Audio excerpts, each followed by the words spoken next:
6,600만 년 전 어느 날 티라노사우루스 렉스가 평화롭게 먹이를 먹고 있었습니다. 하늘은 맑았고 지구는 따뜻했죠. 공룡들은 약 1억 6천만 년 동안 번성해 왔습니다. 그런데 갑자기 하늘에 작은 빛 하나가 나타납니다. 점점 커지고 점점 밝아지고 그리고 모든 것이 끝났습니다. 지구를 지배하던 거대한 생명체들이 지질학적으로는 순식간에 단 수만 년 만에 완전히 사라졌습니다. 도대체 범인은 누구일까요? 하늘에서 떨어진 거대한 바위? 아니면 땅에서 솟아오른 용암의 분노? 이 질문은 40년 넘게 과학자들을 치열한 논쟁에 빠뜨렸습니다. 오늘날까지도 일부 학자들은 서로 다른 주장을 펼치고 있죠. 지금부터 그 진실을 파헤쳐 보겠습니다. 1970년대 후반 이탈리아 구비오 버클리 대학의 지질학자 월터 알바레즈는 아펜니노 산맥의 석회암 지층을 연구하고 있었습니다. 아래쪽 백악기 지층과 위쪽 신생대 지층 사이 겨우 몇 센티미터 두께의 얇은 붉은 점토층. 이 작은 층이 공룡이 번성했던 약 1억 6천만 년 공룡 시대의 끝을 의미하는 걸까? 그는 샘플을 들고 노벨상 수상자인 아버지 루이스 알바레즈를 찾아갑니다. 아버지, 이 점토층이 얼마나 오래 쌓인 건지 알 수 있을까요? 루이스는 제안합니다. 이리듐을 측정해보자. 이리듐은 우주먼지에 포함된 희귀 원소로 쌓이는 속도가 일정하기 때문에 시간을 추정할 수 있죠. 그런데 결과는 충격적이었습니다. 이리듐의 농도가 정상보다 100배 이상 높았습니다. 이렇게 많은 이리듐은 우주에서만 올 수 있습니다. 거대한 소행성이 지구와 충돌했고 그 잔해가 전 세계에 흩어진 것입니다. 1980년 6월 알바레즈 팀은 사이언스의 논문을 발표합니다. 언론은 열광했지만 과학계는 냉담했습니다. 거대한 소행성이 지구와 충돌하여 공룡들이 멸종했다면 그 소행성의 충돌구는 어디에 있는가? 그러나 과학계의 냉담한 반응과는 다르게 증거는 계속 쌓여만 갔습니다. 전 세계 여러 대륙의 지층에서 같은 이리듐층이 계속해서 발견되었죠. 그런데 범죄 현장, 즉 충돌구는 어디에 있을까요? 사실 충돌구는 이미 발견되어 있었습니다. 1978년 멕시코 석유회사 지질학자들이 유카탄 반도에서 이상한 것을 발견합니다. 직경 180km의 완벽한 원형 구조. 하지만 기밀이라는 이유로 발표할 수 없었죠. 결국 12년 후인 1990년 캐나다 지질학자 알란 힐데브란드가 그 데이터를 재발견합니다. 멕시코 유카탄 반도, 칙술루브, 바다 및 지하에 숨어있던 거대한 흉터. 직경 약 180km, 지하 수십 킬로미터까지 영향을 남긴 지구에서 발견된 가장 거대한 충돌구 중 하나. 충돌구 형성 시기는 약 6,605만 년 전. 공룡 멸종 시기와 일치합니다. 충돌한 소행성의 크기는 직경 10에서 15km의 소행성. 에베레스트 산보다 큰 바위 덩어리였죠. 2024년 최신 연구에서 이 소행성의 정체가 밝혀집니다. 탄소와 물을 가득 품은 C형 소행성. 목성 너머 태양계 외곽에서 온 원시 태양계의 화석이었습니다. 6,605만 년 전 그날 에베레스트 산보다 큰 소행성 하나가 초속 약 20에서 25km의 속도로 유카탄 반도에 충돌합니다. 이 충돌로 발생한 충격은 히로시마 원폭의 수십억 배에 달하는 위력이었죠. 그렇다면 소행성 충돌 직후 어떤 일이 벌어졌을까요? 0.1초 소행성 기화, 1초 수킬로미터 규모의 초고온 화구 형성, 10초 지각이 액체처럼 튕겨 올라감, 1분 약 20km 깊이 크레이터 형성, 진도 측정 불가능한 초대형 지진이 지구 전체를 흔듭니다. 수십에서 수백 미터급 메가 쓰나미가 대서양 연안을 덮치고 음속을 훨씬 넘는 초고온 충격파가 발생하여 반경 1000km를 쓸어버립니다. 수천 도의 암석 덩어리가 대기권 밖으로 튕겨 올라갔다가 전 세계로 재진입합니다. 지구 곳곳에서 광범위한 대규모 산불이 일어납니다. 하지만 진짜 공포는 이제부터입니다. 막대한 양의 미세 입자가 성층권까지 올라가 지구를 뒤덮습니다. 햇빛이 20% 이하로 차단되는 임팩트 윈터. 대낮인데도 황혼처럼 어둡고 지구 기온이 약 10에서 15도 급강하합니다. 이 어둠과 추위는 몇 년간 계속됩니다. 광합성이 멈추고 식물이 죽어갑니다. 초식 공룡이 굶주리고 육식 공룡도 따라 쓰러집니다. 먹이 사슬이 바닥부터 무너지는 겁니다. 바다도 마찬가지. 플랑크톤이 사라지며 해양 생태계가 붕괴됩니다. 결과는 참담했습니다. 지구 생명체의 75%가 사라집니다. 모든 비조류 공룡, 익룡, 해양 파충류, 암모나이트, 대다수 해양 플랑크톤이 사라졌습니다.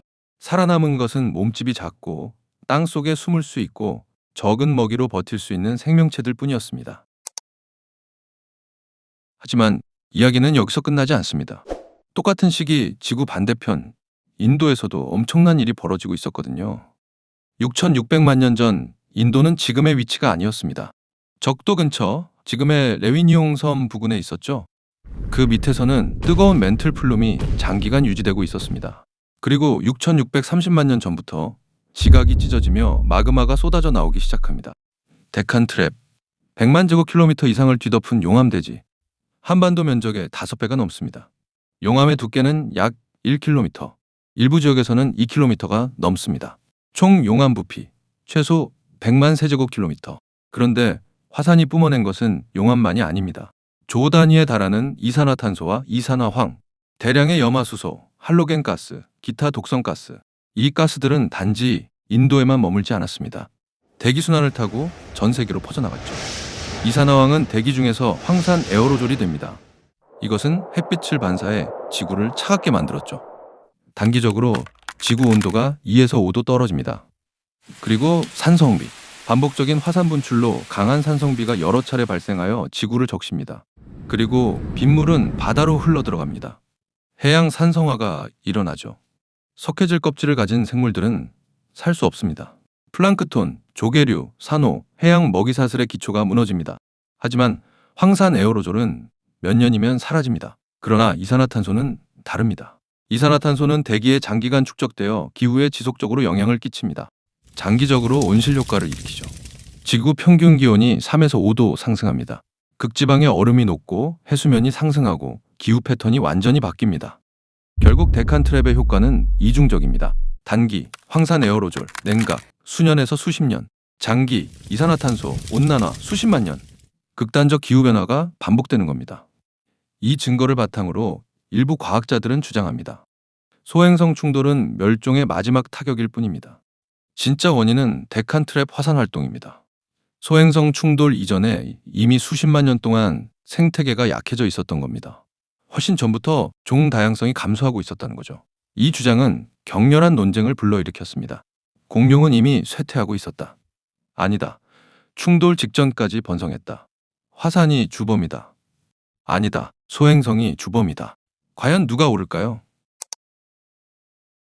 결국 2010년 수십 명의 세계적 과학자들이 20년간의 연구를 종합해 합의문을 발표합니다. 지질학자, 고생물학자, 기후학자, 화학자, 각 분야 최고 전문가들이 모였습니다. 칙슬루브 소행성 충돌이 백악기 팔레오기 대멸종의 주 원인이다. 증거는 압도적이었습니다. 전 세계 수백 곳에서 발견된 이리듐층, 충돌 시기와 멸종 시기의 일치, 충돌구의 발견과 연대 측정, 순간적인 대멸종 패턴, 화산으로는 설명 불가, 선택적 멸종 패턴, 대형 동물, 광합성 의존 생물의 집중 타격. 물론 여전히 반대 의견도 있습니다. 일부 학자들은 여전히 화산이 주범임을 고수하고 있죠. 하지만 과학계의 대부분은 소행성 충돌이 주 원인이라는 데 동의합니다. 그렇다면 데칸 트랩 화산은 아무 역할도 안 한 걸까요? 흥미롭게도 최신 연구들은 화산의 역설적 역할을 제시합니다.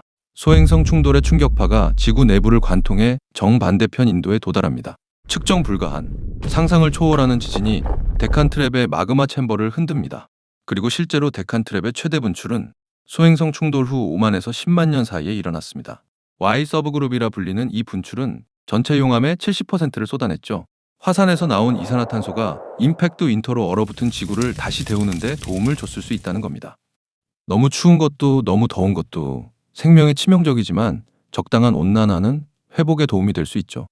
결론, 주범은 소행성, 화산은 조연. 소행성이 대멸종을 일으켰고 화산은 멸종 이후 지구 환경에 영향을 미쳤습니다. 6,600만 년 전 그날, 우주에서 온 하나의 바위가 약 1억 6천만 년 공룡 시대를 끝냈습니다.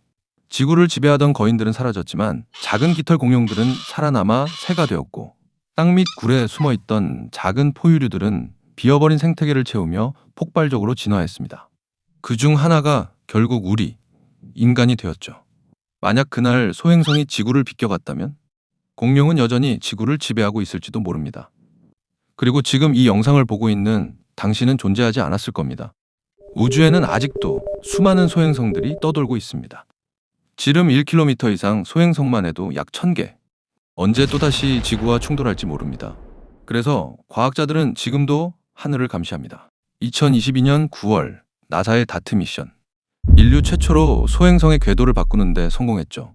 6,600만 년 전의 비극이 반복되지 않도록 우리는 준비하고 있습니다. 공룡들은 사라졌지만 그들이 남긴 교훈은 여전히 우리 곁에 있습니다. 멸종은 순식간에 찾아온다. 하지만 생명은 언제나 길을 찾는다. 그리고 우리는 과거로부터 배워야 한다. 이 아름다운 행성을 지키기 위해서 말이죠.